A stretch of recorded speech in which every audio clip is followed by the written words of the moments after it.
Ciao a tutti ragazzi, bentornati sul canale. Oggi piccola premessa prima di lasciarvi il video, vi rubo massimo 30 secondi per scusarmi, dato che stiamo caricando davvero tantissimi video su The Last of Us e The Last of Us Parte 2 sul canale. Ieri è uscito anche un video differente, però vi invito ad andarlo a guardare, video sulla violenza nei videogiochi. Terminata questa premessa ragazzi, io vi lascio al video.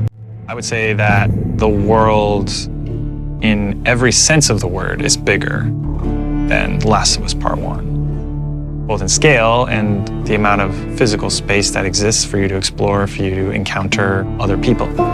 Yeah, this route has its perks. Our hope is to make every corner a challenge, make every decision hard for Ellie. And so we do that not just in the gameplay you experience, but also in the level design. So part of that is making certain experiences really hostile, be it through weather or through rivers or craggy cliffs or slick snow. But we also use it in terms of how blind the player is. Like, what can they see? How safe do you feel? Can you see a threat coming around the corner? You never know if the bullets in your gun are going to be enough. You never know if you can stop and bandage your arm. You can never fully breathe. And we want you to be in alignment with Ellie, who can never fully breathe when she experiences this trauma. For Jackson specifically, we wanted to make it feel like a very close-knit kind of community that's focused on family, focused on sustainable ways of living. I obviously have the hydroelectric dam generator that's powering the town, so we have electricity in Jackson, which is not something that maybe players would expect to see in the world. But given that we're further in time, we wanted to show that there are certain people dedicated in the world to rebuilding a life that doesn't revolve around killing people and scavenging.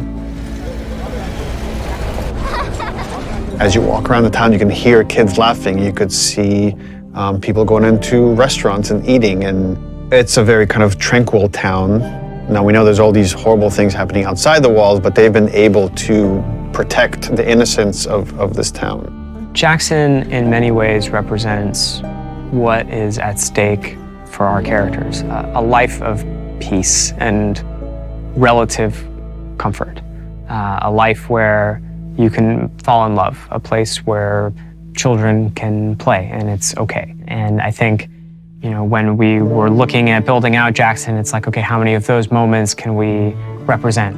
What's awesome about the world of The Last of Us is it shows just how precious the things that we take for granted in our everyday lives, how precious those things really are.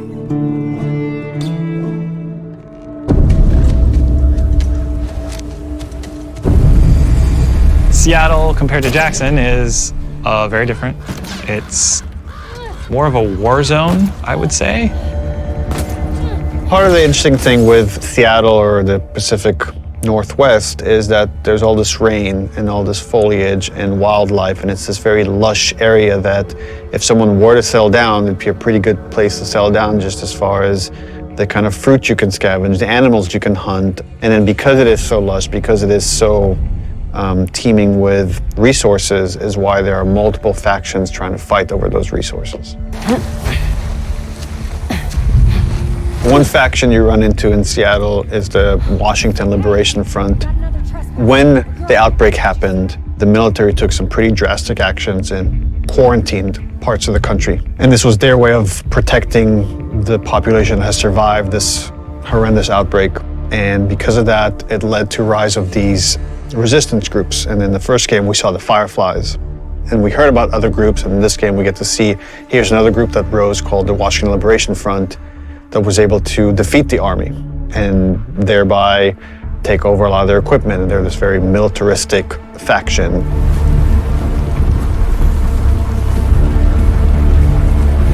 And at the same time, you have the Seraphites. And they're a religious group that also came up out of the outbreak that believed that the pandemic came because of sin. They're trying to reset the world and return it to a better place than it was. In The Last of Us, almost any group that has survived this long has to be dangerous. If you're not dangerous, you're not going to survive. You're going to become someone's victim. And the two factions you run into are both very dangerous. The WLF has a lot of military equipment that they're able to use to defend this area, and they have large numbers, whereas The Seraphites are very quiet and stealthy and able to use the large amount of foliage to their advantage, and they fight more in this kind of guerrilla warfare. How you deal with them is going to be different because they have different language, they different communication style. The scars will whistle to each other with this different language. And they have some of the stuff that you have. You have a bow and arrow, they can hit you with arrows and impale you, and you have to pull the arrow out. They have big sledgehammers and melee weapons. The WLF, they have trained dogs that will sniff and attack you. Dogs are a new level of threat that Ellie hasn't had to negotiate before, and hopefully they create a new complicated choice for the player.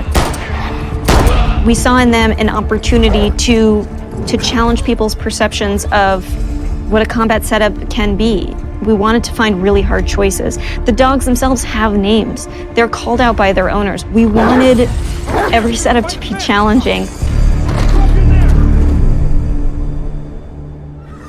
That smell. Looks like infected did this.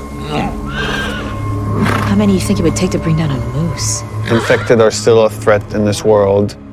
We wanted to take first our basic classes that we had in the first game and say, okay, what's different about them now? So we'll have scenarios where way more runners, like we can have hordes sometimes of runners coming after you, and it might be about just escaping because the odds are just overwhelming. You know, this thing just keeps mutating. There's certain evolutions of infected that you haven't seen before, certain new classes. There's the Shamblers, which kind of have these exploding acid clouds when you get near them. You're running down a hallway and you have to suddenly make a decision like, oh, do I want to take the damage and go through this cloud, or find some other route, or go back the way I came? And it kind of forces you to, on the fly, kind of make new decisions about how you're going to deal with the threat behind you or potentially in front of you. So again, it's about how do we make fighting against infected intelligent. So when you come on a space, you're listening to audio cues because different classes will make different sounds. If you just go in guns blazing and throw caution in the wind, you could easily get overwhelmed and regret that strategy. That level of uncertainty and instability is something our characters have to carry with them every day as they go out into the world to protect the people they love most. And that threat is banging on their door every day. I really hope you make it.